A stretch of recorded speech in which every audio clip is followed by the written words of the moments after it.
मंडळी, आता देवेंद्र फडणवीस यांनी राहुरी विधानसभेकडे लक्ष केंद्रित केलंय.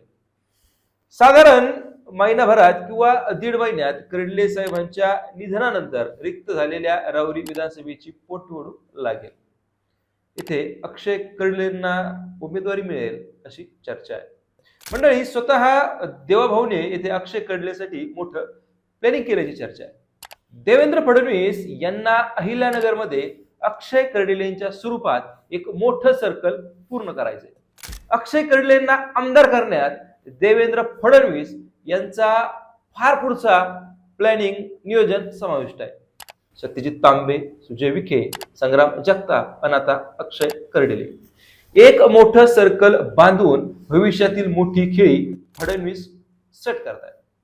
काय आहे मुख्यमंत्र्यांचं प्लॅनिंग? अक्षय कर्डिले यांना आमदार करून फडणवीसांना कोणतं सर्कल पूर्ण करायचंय? अक्षय कर्डिलेंना आमदारकी जमेल का? पाहूयात सविस्तर.